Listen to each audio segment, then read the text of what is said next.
but nimependezwa na kulikuwa na shida moja ya mchoro ambao nimefunza ila ameanza nao ya afya, and then amekuja to the first part ya biashara.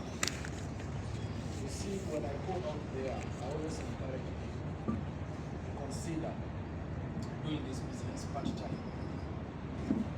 And with the AI and robots replacing human labor, most of us are going to lose our jobs. So we encourage people to take advantage, do our business. You can start it part-time. Now, one ambayo katika hii biashara, let us make it a profession. Tusifanye kana kwamba ni biashara ambayo hatuna uhakika. I've always said the only place you can never fail is in network marketing. Kwa sababu gani? Walio mbele tunafuata mfumo wao. Na kama walio mbele hawakufaulu, kwa nini sisi tufail? It's the only business you can never fail, unless you only fail when you quit. But as long as you are there, you are learning, you are doing, you are learning, you are doing. Siku moja utafanya nini? Utafanikiwa. Those of you who have read this book, your first year in network marketing, I read about one lady aliyefanya network marketing for 10 years bila kufanikiwa kuripoti mtu. In the next 6 months, alikuwa top earner wa kampuni yake. So you don't know what is going to happen tomorrow. You don't know who you're going to meet. You don't know what is going to happen. You may only recruit one person na aje abadilishe biashara yako yote. So keep on sowing seeds. You don't know where they are going to fall, but you can be sure some of them are going to do what? Are going to bear fruits. Some of them are going to bear fruits. Utajifanyia makosa kama hauongei na watu. Unaenda nje hauongei na watu, unakutana na watu, unakutana uongei na wao.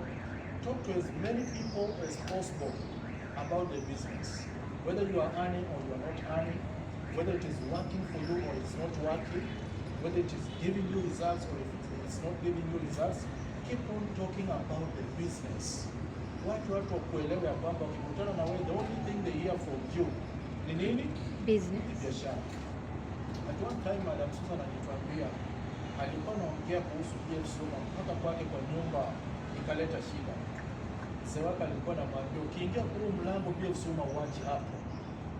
Because it was BF Suma in the bedroom, BF Suma in the kitchen, BF Suma wapi. Yani she's so much passionate and addicted to the business. Lakini shida ni kwamba tunaishi na majirani na wajui tunafanya nini. Tunatoka asubuhi kama waizi, tunarudi kama watu ambao hawakufanikiwa kuiba na tunaingia kwa nyumba. Hamjui kile tunafanya. Watu wa kwanza nafaa tuelewe na wajue ni majirani. Waelewe huyu mtu akitoka anafanya nini. Mimi hata nikiwa na gari la 3, still majirani hawakuamini. Na ni majirani, tuko nao in the same estate. Wameona gari la kwanza, wameona gari la pili, wameona gari la 3, still they don't believe it. Na napaki hapo nje kwa parking yangu kila siku wananiona.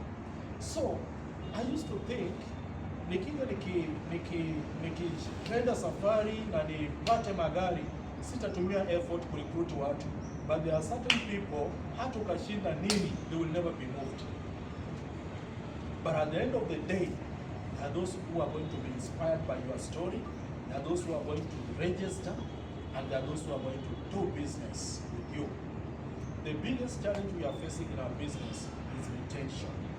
If you can master the skill of retaining the higher percentage of people in your business, then you are already successful.